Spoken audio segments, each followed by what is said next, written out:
भारत पाकिस्तान युद्ध और ट्रंप के टैरिफ विवाद के बाद से ही पाकिस्तान अमेरिका को अपने पाले में लाने की लगातार कोशिश कर रहा है। अब पाकिस्तान ने अमेरिका को डीप वाटर पोर्ट बनाने का ऑफर दिया है, जो कि ग्वादर से महज 100 किलोमीटर दूर बनाया जाएगा। इसका प्रस्ताव दिया गया है। तो एक तरफ चीन और दूसरी तरफ पाकिस्तान, क्या इन दोनों के बीच, या यूं कहें एक तरफ चीन और दूसरी तरफ अमेरिका, इन दोनों के बीच पाकिस्तान फंस चुका है। क्या पाकिस्तान एक बड़ा खतरा मोल ले रहा है? आखिर क्यों पाकिस्तान अमेरिका और चीन जैसे बाहुबलियों के बीच फंस गया है? और इस डीप वाटर पोर्ट से भारत को क्या खतरा है? इसे बचाव में भारत क्या कर सकता है? बात साफ है, देख रहे हैं आप, और मैं हूं आपके साथ विवेक शांडिल्य। भारत के हाथों ऑपरेशन सिंदूर में बुरी तरीके से पिटने के बाद पाकिस्तान ने अपनी रणनीतिक गठबंधनों में तेजी लाने के संकेत दिए हैं। कई सालों के बाद पाकिस्तान और अमेरिका के रिलेशन ठीक हुए हैं। पाकिस्तानी सेना प्रमुख आसिम मुनीर अमेरिकी राष्ट्रपति ट्रंप को खुश करने के लिए सब कुछ न्योछावर करने के लिए तैयार हैं। मुनीर ने अमेरिका को अरब सागर में पहुंच देने के लिए गहरे पानी वाले पासनी बंदरगाह की पेशकश कर दी है। इंपॉर्टेंट यह है कि यह बंदरगाह चीन के ग्वादर से 100 किलोमीटर की दूरी पर स्थित है। अमेरिका के साथ ही पाकिस्तान ने तुर्की से भी नजदीकी बढ़ाई है। इसने तुर्की को कराची में एक नए औद्योगिक केंद्र के लिए 1000 एकड़ जमीन देने की पेशकश की है। रिपोर्ट की माने तो पाकिस्तान ने अमेरिका को पासनी में बंदरगाह बनाने और इसे संचालित करने की अनुमति देने का प्रस्ताव रखा है। और यह आइडिया पिछले महीने पाकिस्तानी सेना प्रमुख फील्ड मार्शल आसिम मुनीर और शहबाज शरीफ की डोनाल्ड ट्रंप की मुलाकात के बाद आया है, जिसे वॉशिंगटन में ही रखा गया। हालांकि आधिकारिक तौर पर इस बंदरगाह पर कोई अमेरिकी सैन्य संपत्ति नहीं होगी, लेकिन रणनीतिक रूप से यह पासनी इतना महत्वपूर्ण है कि इसे नजरअंदाज नहीं किया जा सकता है। पासनी की जियो लोकेशन बहुत इंपॉर्टेंट है। यह ईरान के चाबहार और पाकिस्तान के ग्वादर के बीचों बीच है। चाबहार बंदरगाह को भारत ने विकसित किया है, तो ग्वादर चीन का महत्वपूर्ण रणनीतिक निवेश है। हालांकि यह बात और है कि ग्वादर में पहले से चीन खुद को फंसा हुआ पा रहा है। यहां अमेरिका को अरब सागर में दो प्रतिद्वंदी शक्तियों के बीच एक अनोखी स्थिति में रखेगा अगर यह पोर्ट बना। इसके अलावा पाकिस्तान ने कथित तौर पर अमेरिका को ड्रोन की सीमित पहुंच की पेशकश की है। यह साल 2000 के दशक की शुरुआत की याद दिलाता है, जब अफगानिस्तान में अभियान के लिए पाकिस्तान के शम्सी एयरबेस से अमेरिकी ड्रोन ऑपरेट होते थे। ओसामा बिन लादेन के मारे जाने के बाद पाकिस्तान में भड़के गुस्से के चलते साल 2011 में ये ऑपरेशन बंद कर दिए गए थे। अमेरिका के लिए यह प्रस्ताव आकर्षक है। पासनी में उपस्थित उसने अफगानिस्तान और ईरान पर नजर रखने में मदद मिलेगी। साल 2021 में अफगानिस्तान से हटने के बाद अमेरिका के लिए यह मुश्किल हो गया था। पाकिस्तान के इस नए गठजोड़ में अमेरिका अकेला नहीं है।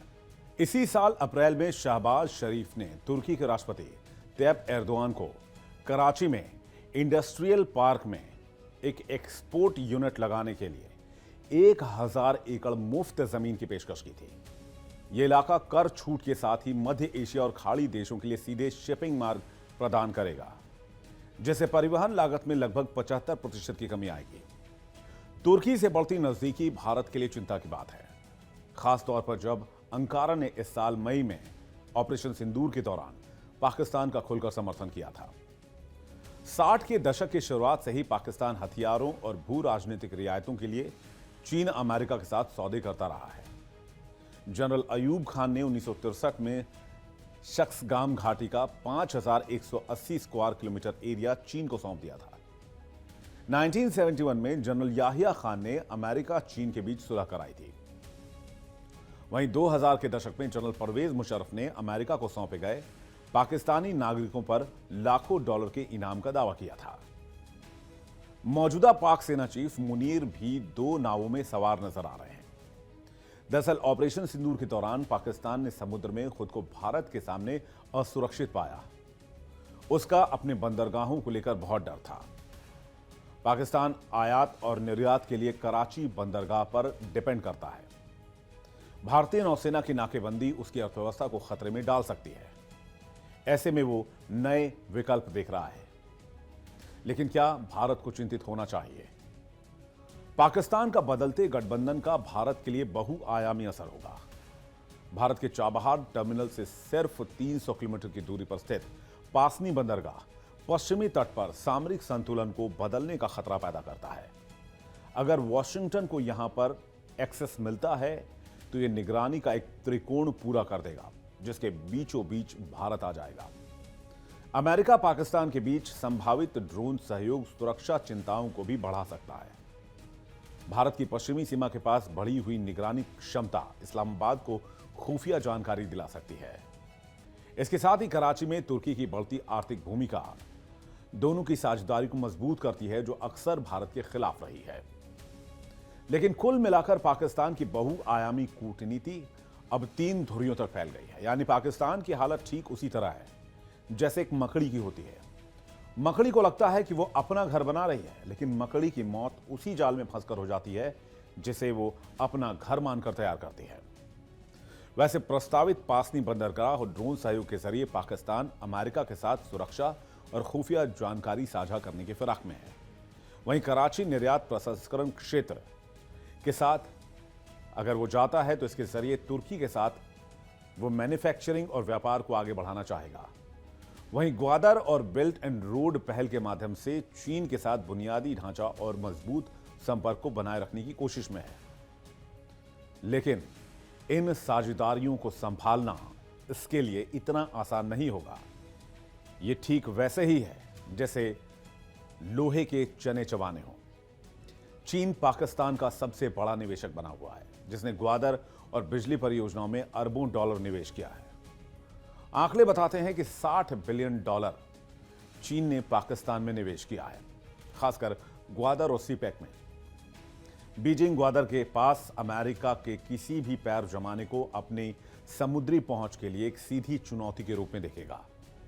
अगर पासनी समझौता आगे बढ़ता है तो चीन इस क्षेत्र में अपनी सैन्य और रसद उपस्थिति का विस्तार करके जवाब दे सकता है, जिससे पहले से ही भीड़भाड़ वाले अरब सागर में तनाव और बढ़ जाएगा और इन सब के बीच में होगा पाकिस्तान। इसलिए यह एक नाजुक और खतरनाक खेल है। भले ही पाकिस्तान का यह कदम साहस भरा लगता हो, लेकिन यह हताशा के बाद उपजा है। यह बेहद नाजुक है और खतरनाक भी है। आईएमएफ द्वारा उसके हर वित्तीय कदम की जांच और बढ़ती घरेलू अस्थिरता के साथ इस्लामाबाद अपने भूगोल का मुद्रीकरण कर रहा है। वो नकदी और अपना प्रभाव बढ़ाने के लिए पहुंच का इस्तेमाल कर रहा है।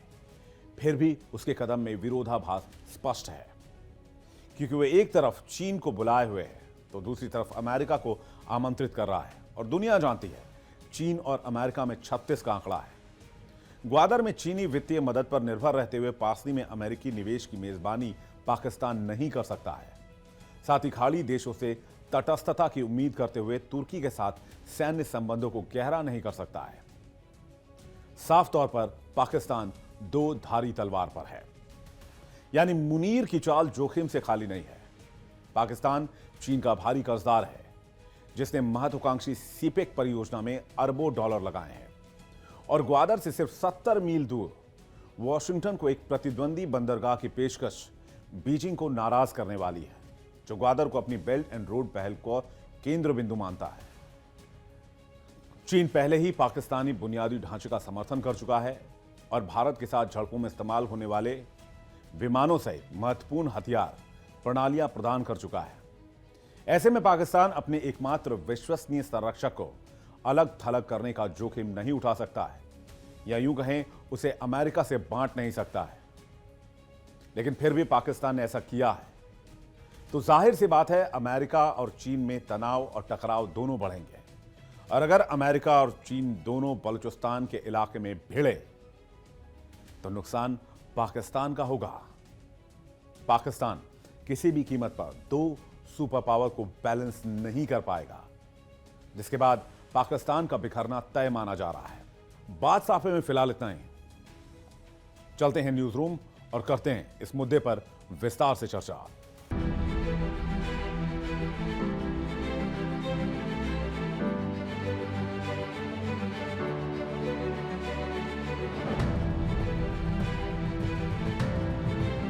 नमस्कार, आप देख रहे हैं इंडिया डेली का ये स्पेशल शो न्यूज रूम और आपके साथ मैं हूं किरण, मेरे साथ बाकी मेरे सहयोगी हैं। और इसी के साथ हम जो बात करेंगे कि अमेरिका पाकिस्तान को मदद कर रहा है और वही जानकारी ये भी आ रही है कि देखिए चाइना बांग्लादेश को कर रहा है। दोनों ही हमारे पड़ोसी देश है जो कि फिलहाल उथल पुथल वाली स्थिति में है। बांग्लादेश में जिस तरह से शेख हसीना का सत्ता पलटा और पलटने के बाद अब वहां पर जो है एक अंतरिम सरकार के तौर पर जो है बांग्लादेश आगे बढ़ रहा है, लेकिन स्थिति वहां पर डामाडोल। चाइना वहां पर कहीं ना कहीं अपनी एक पैठ जमाने की कोशिश में, और इसीलिए ये जो हथियारों की सप्लाई करके मदद करने की कोशिश चाइना वहां पर कर रहा है। लेकिन अमेरिका पाकिस्तान को कर रहा है, जबकि अमेरिका को पता है कि पाकिस्तान और भारत की अच्छी बनती नहीं है, लेकिन उसके बावजूद देखिए यहाँ पर हथियार के जरिए किस तरह से मदद करने की एक कोशिश जो है वो अमेरिका की तरफ से की जा रही है। ये नजदीकी बढ़ाने की पाकिस्तान के साथ में कोशिश है। अब ऐसे में देखिए पाकिस्तान को अमेरिका एमराम यानी कि AMRAAM मिसाइल दे सकता है, और ऐसे में चीन से जो बांग्लादेश को लड़ाकू विमान जो है वो भी मिलने के आसार दिखाई दे रहे हैं। अभी फिलहाल इन सबको लेकर के ये स्थिति बनी हुई है कि ये काफी अत्याधुनिक मिसाइलें हैं, यानी कि हवा से हवा में ये मार कर सकती हैं। और ये आने वाले दिनों में अगर कभी बाई चांस भारत के साथ पाकिस्तान युद्ध वाली स्थिति बनती है, क्योंकि हम देख रहे हैं कि पाकिस्तान से भी इस तरह की खबरें सामने आ रही हैं कि कभी भी युद्ध हो सकता है। हमारे भी जो है जनरल चीफ जो है वो कह चुके हैं साफ तौर पर कि तैयार है हमारी सेना, और युद्ध वाली अगर स्थिति बनती है तो इस बार हम संयम नहीं बरतेंगे। 2.0 में हम पूरी तरह से बता देंगे कि पाकिस्तान को हम घुटनों पे ला सकते हैं, निस्तेनाबूद कर सकते हैं। लेकिन ऐसे में जब ये अमेरिका की तरफ से ये अत्याधुनिक हथियार पाकिस्तान के पास पहुंचेगा तो कहीं ना कहीं वो टक्कर देने के लिए एक हमारे बराबरी में आ सकता है। इसलिए हमें अपने डिफेंस सेक्टर को मजबूत करने की आवश्यकता है। अब बड़ी बात यह है कि अमेरिका अगर पाकिस्तान को यहाँ पर मदद कर रहा है तो हम अमेरिका पे कितना भरोसा कर सकते हैं, और दूसरी चीज हमें अपने डिफेंस सेक्टर को और कितना मजबूत करने की आवश्यकता पड़ेगी, और तीसरी चीज ये रहेगी कि अब हमें अपने कूटनीतिक रिश्तों को किस तरह से आगे लेकर के चलना है और क्या बदलाव की इसमें आवश्यकता पड़ेगी। इसी पर चर्चा हम करेंगे। तमाम सहयोगी हमारे साथ जुड़ेंगे। गीतू बिल्कुल। और देखिए इसमें हम लगातार चर्चा ये कर रहे हैं कि आखिर क्या कुछ वजह रही है जिस तरह से हम देख रहे हैं अमेरिका पाकिस्तान को ये मिसाइल दे रहा है एमराम, और ये एयर टू एयर मिसाइल है। इसके पीछे का मकसद क्या हो सकता है, अमेरिका की क्या कुछ कूटनीति इसके पीछे चल रही है। वहीं अगर चाइना बांग्लादेश को मदद कर रहा है तो उसके पीछे की वजह क्या है, आज हम इन्हीं बातों को लेकर चर्चा करने जा रहे हैं। और उसका प्रभाव भारत पर क्या पड़ेगा, भारत पर क्या एक तरह से दबाव आएगा कि उन्हें भी अपने आप को और ज्यादा कहीं ना कहीं रक्षा क्षेत्र में आगे बढ़ाना होगा, क्योंकि लगातार जो भारत है मेक इन इंडिया के तहत काम कर रहा है। और हम देख रहे हैं हमारी जो स्वदेशी मिसाइल है वो लगातार अपग्रेड हो रही है, लेकिन पाकिस्तान जहां कमजोर पड़ रहा था और ऐसे में अमेरिका उसकी मदद कर रहा है, तो लगातार ये माना जाए कि एक तरह से अमेरिका का जो सपोर्ट है पाकिस्तान को वो उसे मजबूती दे रहा है। और पाकिस्तान का जो बड़ा दुश्मन है वो सिर्फ भारत है। हालांकि अमेरिका की तरफ से कहा जा रहा है कि वो पाकिस्तान को सपोर्ट इसलिए कर रहा है ताकि चीन के दबदबे को कम किया जा सके, क्योंकि पिछले दिनों हमने देखा जिस तरह से भारत के साथ उसकी लड़ाई हुई, और ऐसे में कहा यह जा रहा था क्योंकि चीन से हथियार सामने आ रहे थे और ये अमेरिका को पसंद नहीं था। उन्हें लगा कि कहीं ना कहीं जो हमारा एक दबदबा है पाकिस्तान पर वो खत्म ना हो जाए, इसके चलते ये डील की गई है। अभी जो सामने चीजें आ रही हैं वो यही है, लेकिन इसके पीछे जो छिपी हुई बात है वो कुछ और है। यानी कि अमेरिका एक तरह से भारत को भी कहीं ना कहीं निशाने पर ले सकता है। यूं कहे जिस तरह से हमारे टैरिफ को लेकर रिश्ते बन रहे हैं, तो क्या भारत के लिए कोई खतरा है, क्या भारत को अब सावधान होना चाहिए? तमाम पहलू है शिवा। बिल्कुल, तमाम पहलू तो है ही हैं। और एमराम जो मिसाइल है वो बहुत एडवांस मिसाइल है, advance medium range air to air missile, जिस तरीके से आपने बताया। उस मिसाइल को पाकिस्तान को देना, और वो एक बहुत बैक टू बैक बहुत कुछ हो गया है, जैसे कि किरण ने भी बताया, आपने भी बताया, पलक भी सहमत होंगी मेरी बात से। बैक टू बैक बहुत कुछ हो रहा है। मुझे लगता है ये सारी जो परेशानी की जड़ है इंडिया पाकिस्तान का जो युद्ध हुआ, उसके बाद ट्रम्प अंकल को जो वो चाहिए थी क्रेडिट उनको नहीं मिली, उनका दिल टूट गया है। बिल्कुल, उनका दिल टूट के गिर गया है, ऐसा लगता है। बहुत चकनाचूर हो गया, उनको बहुत बुरा लगा, उनका बहुत दुख हुआ। हालांकि मैं ट्रम्प की तारीफ भी करता हूं कुछ मामलों को लेकर, बट इतना पीछे नहीं पड़ना चाहिए था। और दूसरी मैं आरोप यहाँ पर लगाता हूँ, इसी मुद्दे से मैं जोड़कर इसको देखूंगा कि भाई भारत में विपक्ष ने किस तरीके से डोनाल्ड ट्रंप वाले मुद्दे को उठाया। मुझे लगता है ना, जख्म हो गया है, जख्म को खुरेदने का काम अगर किया है, उस पर नमक छिड़कने का, मिर्ची डालने का काम जो है विपक्ष ने किया। और ये इससे अब देखिए बाहर की जो प्रेस है, बाहर की मीडिया हमारी प्रेस को नहीं देख रही है क्या, हमारी जो हलचल हो रही है इसको नहीं देख रही है क्या। तो डोनाल्ड ट्रंप को और भड़काया गया, एक तरीके से और गुस्सा दिलाया गया, और उनको ये, हमारे रिश्ते कभी भी अमेरिका से खराब नहीं हुए, अभी भी आप देखेंगे तो उनके तरफ से स्टेटमेंट्स मोदी जी को लेकर अच्छे ही आते हैं, थोड़ा मिक्स बैग रिएक्शन आ जाता है, लेकिन एकदम टोटली वो बाकी कंट्रीज वाला हाल नहीं है कि वो कनाडा के उसको गवर्नर बोल दिया था ट्रूडो को और बाकियों को कि भाई मैं यहाँ कब्जा कर लूंगा पनामा में, वेनेजुएला, ये तमाम चीजें जिस तरीके से वो कहते हैं। पाकिस्तान से रिएक्शन से रिलेशन मैं कहूंगा, माफ कीजिएगा, वो इसलिए भी अच्छा कि पाकिस्तान ने इस युद्ध का फायदा उठाया। पाकिस्तान के स्ट्रेटेजिक इंटरेस्ट जो हैं अमेरिका के साथ इसलिए जुड़े हैं कि अमेरिका को पाकिस्तान में बेसिस चाहिए, उनको वो जगह चाहिए। पाकिस्तान को एमरैम क्या पहले नहीं दे रखी है? अगर आप बात करें तो F-16 में क्या लगता है? एमरैम लगता है। अब बालाकोट में क्या हुआ था नहीं हुआ था मैं उसकी पे चर्चा नहीं करना चाहूंगा, लेकिन इंडिया को अब अश्योरिटी चाहिए होगी, क्योंकि F-16 अगर पाकिस्तान के पास थे तो ये अश्योरिटी थी कि वो केवल डिफेंस के लिए यूज करेगा, ऑफेंसिव के लिए यूज नहीं करेगा, भारत के लिए। ये सब कुछ है। अब यूएस डिपार्टमेंट ऑफ डिफेंस है जो यूएस डिपार्टमेंट ऑफ वॉर बन गया है। मुझे लगता है वो युद्ध चाहते हैं, लेकिन अमेरिका, आपको समझना होगा, उनकी आय का बहुत बड़ा स्रोत जो है वो वेपनरी सेल करके डिफेंस सेक्टर है, और वही हथियार बेच रहे हैं। अभी हर जगह, रूस यूक्रेन कह लीजिए, चाहे इजराइल गाजा, हर जगह आपको यूएस के हथियार मिल जाएंगे। दुनिया में कहीं भी युद्ध हो रहा है, 2 हथियार मिलेंगे, एक रशियन मेड मिलेगा, एक अमेरिकन मेड मिलेगा। अब चीनी भी आ गए हैं, वो भी हथियार बेच रहे हैं। तो ये हथियार तो बेच ही रहे हैं, लेकिन ये जानबूझकर कुछ कर रहे हैं। अभी हाल में एक पोर्ट दे दिया है पाकिस्तान ने अमेरिका को, ये आप बना लो। तुर्की को 1000 एकड़ जमीन दे दिया, आप आ जाओ। और चाइना को वैसे ही पाल रहा है, चाइना उसको पाल रहा है। तो अगेंस्ट इंडिया तो ये जाता ही है, डोनाल्ड ट्रंप को पता ही है। लेकिन क्या इंडिया इससे कोई डरेगा? डर हमें कुछ नहीं है। हम उनकी पूरी एयरफोर्स को भी साफ कर सकते हैं। अमेरिका भी भारत से बहुत संभल के कोई अगर इशू करना चाहेगा, बहुत संभल के करेगा, क्योंकि हमारी कैपेबिलिटी बहुत एडवांस्ड और बहुत हिडन है, जो कि हमें भी नहीं पता है क्या कुछ हमने हथियार रखे हुए हैं। वो दुनिया को पता रहते हैं, इंटेलिजेंस को, तो वो सब कुछ हो जाएगा। रही बात बांग्लादेश की, छोटा सा मैं ऐड करूं फिर पलक पर आएंगे। बांग्लादेश अभी जो इन्फ्लुएंस में आया है मोहम्मद यूनुस की रजीम में, शेख हसीना चली गई हैं, अब ISI की वहां पर इन्वॉल्वमेंट होना, चाइना को अभी मौका दिख रहा है। चाइना पंप इन करना चाहेगा कि भाई कर्जा ले लो, पैसा ले लो, हथियार ले लो, फाइटर जेट ले लो। फाइटर जेट उनके पुराने, हाल में एक क्रैश हुआ था, वो भी चाइनीज ही था।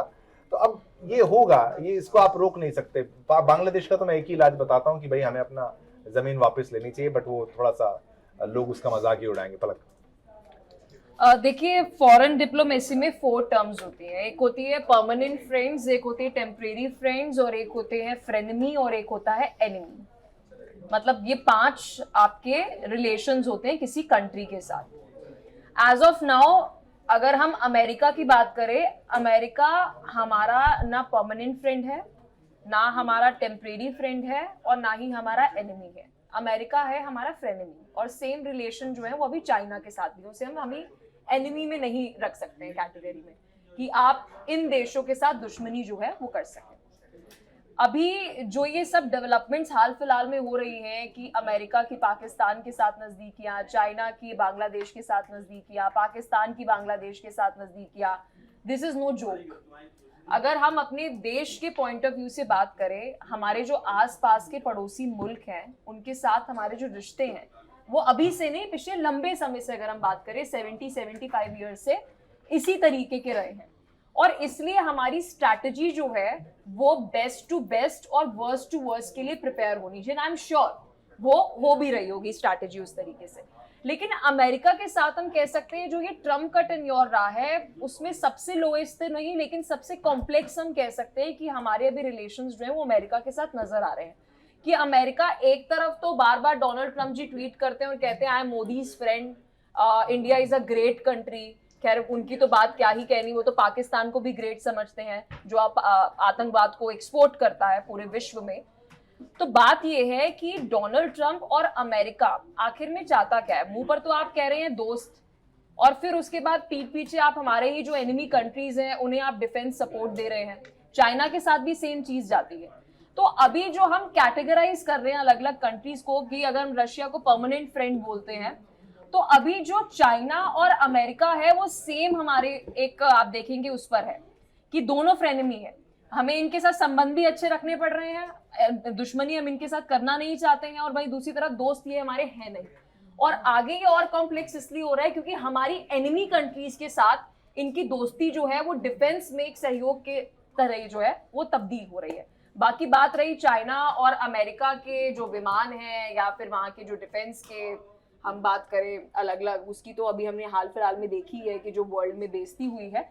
लेकिन अभी हम कह सकते हैं कि ये हमारे लिए कोई ऐसी कोई गुड न्यूज नहीं है। एक टेंशन की हम वो कह सकते हैं कि इन दोनों देशों की हमारे पड़ोसी मुल्क के साथ जो इस तरीके की नजदीक है वो भी डिफेंस सपोर्ट के तौर पर। बिल्कुल। और पलक यहाँ पर देखो कि अगर हम बात करते हैं पाकिस्तान की, तो वहाँ भी एक फ्रंट तो हमेशा से ही खुला हुआ है, लेकिन बांग्लादेश को भी अगर एक तरह से मिसाइलें दी जा रही हैं, मदद की जा रही है चाइना की तरफ से, तो दोनों फ्रंट पे जो भारत है उससे अपने आप को और मजबूती के साथ डिफेंस करना होगा। हालांकि जिस तरह से हम लगातार अपग्रेड करते रहे अपने हथियारों में, रक्षा सौदे हमारे होते रहे रूस के साथ, लेकिन अब थोड़ी सी चिंता मैं कहूँगी जरूर बढ़ रही है भारत के लिए कि उन्हें अब और ज्यादा ध्यान इस पर देना होगा, क्योंकि एक तरह से ये पूरी कूटनीति है भारत को ही घेरने के लिए। मुझे करेक्ट कीजिएगा कि चाइना ने जो पूरी अपनी डिपेंडेंसी पाकिस्तान के ऊपर रखी है और हाल फिलहाल में जो पाकिस्तान की अमेरिका के साथ जो नजदीकियां बढ़ रही हैं, चाइना चाहता है एक ऑल्टरनेटिव, और अब वो ऑल्टरनेटिव बांग्लादेश को देख रहा है। मुझे ऐसा लगता है कि बिल्कुल ये ऑप्शन भी हो सकती है। हाँ। ये बात जो है ठीक है, इनकी बात सही क्यों है मैं इसलिए बताता हूँ कि अभी 3 पोर्ट आप समझ लीजिए है ना, आप ग्वादर एक पोर्ट वहां पर हो गया, और एक और पोर्ट की जो बात है वहां पर चाबहार एक पोर्ट है। आप मान लीजिए चाबहार पोर्ट है तो फिर ग्वादर एक पोर्ट है, तो एक और जो पोर्ट है अब वो अमेरिका को दिया जा रहा है। अब पाकिस्तान बलूचिस्तान में अब अमेरिका की इन्वॉल्वमेंट क्यों चाह रहा है? देखिए चाइना भी एक ऐसा कंट्री है जो डेट में लाके आपको इतना कर्जे पे डाल देता है, फिर आपको इतना मजबूर कर देता है कि आपको जैसे हम्बन टोटा का कि आप उसके अकॉर्डिंग चले। हाँ, श्रीलंका में जिस पाकिस्तान ने तरीके बहुत से अच्छी चाल यहाँ पर चली। पाकिस्तान ने चाइना को बैलेंस करने के लिए बलूचिस्तान में अमेरिका के लिए रास्ते खोल दिए कि भाई अगर चाइना यहाँ पर बिदक गया या फिर कुछ हो गया, हमारे पास ऑल्टरनेटिव है और अमेरिका और चीन में बनती नहीं है, तो पाकिस्तान बहुत बढ़िया खेल रहा है आजकल। आपको ये समझना होगा, वो अमेरिका को एंगेज कर दिया चाइना के साथ। नहीं, लेकिन ये सारी कंट्रीज हमारे स्ट्रेटेजिक राइवल्स है ना, मतलब डिफेंस पॉइंट ऑफ व्यू से भी देखें और अदरवाइज भी देखें तो हमारे लिए तो ये सिचुएशन जो नहीं, पाकिस्तान भी, इवन बांग्लादेश अभी कोई हमारे साथ बहुत अच्छी टर्म्स नहीं है, वो हमारे लिए चैलेंजिंग सिचुएशन ही बनी हुई है। स्टेबल एक सरकार बनेगी तो डेफिनेटली बेहतर रिश्ते जो है वो हो जाएंगे। अभी तो मोहम्मद यूनुस है, तो अंतरिम सरकार है जो फाइनली बहुत अच्छा जो स्ट्रैटेजी या फिर फैसला लेकर के नहीं चल सकते, क्योंकि चाइना के इन्फ्लुएंस में, अमेरिका के इन्फ्लुएंस में भी है। इसी वजह से फिलहाल के वक्त में जो है वो बांग्लादेश हमारे लिए खतरा है, लेकिन बहुत छोटे लेवल पे वो खतरे के तौर पे देखा जाएगा। इसलिए हम बहुत मैच्योरिटी के साथ जो है हम बांग्लादेश को डील कर रहे हैं यहाँ पर। अब ऐसे में देखिए सिर्फ पाकिस्तान ही एक एनिमी कंट्री में जो है वो आ सकता है, वो भी खासतौर से आतंकवाद को ही लेकर के, अन्यथा और किसी मैटर पे तो हम पाकिस्तान को भी उस लेवल पे नहीं मानते कि उसको हम अपना दुश्मन भी बना करके चले। अब ऐसे में ये देखना है, क्योंकि हम लगातार बात ये भी कर रहे हैं शिवम की जब ये सारी डील्स यहाँ पर हो रहे हैं तो उसका असर भारत पे क्या पड़ेगा। जिस तरह से आपने भी जिक्र किया कि क्या पहली बार ऐसा है कि एमरॉन जो है वो दिया जा रहा है, हम बालाकोट एयर स्ट्राइक का भी जिक्र कर रहे थे, MiG-21 को मार गिराया गया था, तो ऐसी स्थिति हुई थी। अब अगर और मिल जाता है तो इसका असर और भी आने वाले टाइम में मिलेगा, देखने को जो है वो मिलेगा। F-16 जो है पहले से ही भारत के लिए समस्या है और आने वाले दिनों में और ज्यादा खतरनाक होगा। अब बांग्लादेश का जो हम जिक्र कर रहे थे, इसको जो चाइना की तरफ से अभी हथियार दिया जा रहा है, जो टेक्नोलॉजी दी जा रही है वो है J-10CE, जेट चाइनीज टेक्नोलॉजी है, और ये बहुत ही मॉडर्न है, मल्टी रोल वाली है, और इसलिए ये हमारे लिए बहुत ज्यादा, और ये F-7 जेट्स को रिप्लेस यहाँ पर करेंगे, तो इसीलिए ये हमारे लिए बहुत ज्यादा जो है खतरनाक है, क्योंकि ये बहुत पूर्वी बॉर्डर, जो लंबा बॉर्डर है उसको यहाँ पर ये पूरी तरह से जो है वो कवर करके चलेगा, और इसीलिए हमारे लिए ये बहुत मुश्किल है। अब जियोपॉलिटिकल अगर हम रिस्क की बात कर ले यहाँ पर, तो ऐसे में देखिए कि जियोपॉलिटिकल तौर पर तो हम ऑलवेज मानते हैं नेबरहुड फर्स्ट, हमारा ये हमेशा से जो है हमारी आइडियोलॉजी रही है, हम इसी को लेकर के चलते हैं। इस पर इस असर सबसे ज्यादा पड़ जाएगा, क्योंकि अब जो है जहाँ पर वहाँ इतनी उथल पुथल मची हुई है, स्थिति ठीक होनी चाहिए, वहां पर अब नेबरहुड को तो हम लेकर के भी नहीं चल पाएंगे, क्योंकि दूसरे कंट्रीज का जो है उस पर जो है हथियार जो है वो पहुंच रही है चीजें, तो ऐसे में ये हमारे लिए बहुत बड़ा चैलेंज है। S-400 सिस्टम से भी अब हमें आगे जो है बढ़ना पड़ेगा, अपने डिफेंस सेक्टर को जो मजबूत करने की बात गीतू भी यहाँ पर लगातार कर रही थी। राफेल जेट्स को हमें मजबूत करने की जरूरत पड़ जाएगी, हमें यहाँ पर जो है एक्स्ट्रा उसमें बजट जो है वो डालने की जरूरत पड़ जाएगी, अगर इन सब के पास ये नई नई टेक्नोलॉजी पहुंच जाती है, जिस तरह का डील जो है अमेरिका और चाइना यहाँ पर कर रहे हैं। और ऐसे में देखिए साउथ एशिया एशिया की ओवरऑल अगर हम बात कर ले तो हथियारों का खेल यहाँ पर बहुत तेजी से, जो शिवम आप इसका भी जिक्र कर रहे थे कि पहले भी होती थी लेकिन अब ये ज्यादा और मतलब तेजी के साथ चीजें हो रही हैं, और इसीलिए अब हमें एक नई स्ट्रैटेजी के साथ आगे बढ़ने की आवश्यकता है, जरूरत है, और पड़ोसियों के साथ अच्छे रिश्ते लेकर के चलना है, अंतर्राष्ट्रीय पटल पे अच्छी तरह से रहना है, तो एक मैच्योर कंट्री की तरफ से जो है वो बिहेव करने की आवश्यकता होगी। बिल्कुल, यानी ये माना जाए भारत को अपनी कूटनीति में अब बदलाव करना होगा, क्योंकि चीन को भी साथ लेकर चलना है। हालांकि चीन पर भरोसा नहीं किया जा सकता, वहीं दूसरी तरफ अगर अमेरिका इस तरह से पाकिस्तान को मदद कर रहा है तो जाहिर सी बात है वो भी एक इनडायरेक्ट प्रेशर है भारत के ऊपर। इसलिए अपनी कूटनीति और अपने रक्षा उपकरणों को लेकर भारत को आगे और बढ़ना होगा, और ज्यादा हम कह सकते हैं कि एडवांस जो वेपन्स है वो डेवलप करने होंगे। हालांकि मेक इन इंडिया को लेकर लगातार काम हो रहा है, लेकिन भविष्य में कहीं ना कहीं ये खतरा पैदा हो सकता है, चुनौती बन सकती है। इसलिए अब जरूरत है कि भारत उस पर काम करे और अपनी कूटनीति और अपने रक्षा सौदों को लेकर और ज्यादा वो समझे कि किस तरह से वेपन्स डील से आगे भविष्य में करनी है। वेपन बनाने पड़ेंगे आपको अपने, हमारे जैसे ब्रह्मोस वगैरह है, इस तरीके के हथियार हैं। बाकी ये बांग्लादेश का मैं कहूँगा थोड़ा सा सेंसिटिव है, कभी कभी मैं भी उत्साहित हो जाता हूँ, लेकिन बांग्लादेश में इस वक्त ये स्थिति है कि वहाँ की फौज फिर भी ठीक है, सरकार वहाँ पर कट्टरपंथी होगी। खैर इतना ही समय था, छोटा सा ब्रेक लेंगे न्यूज रूम में, आज के लिए इतना ही।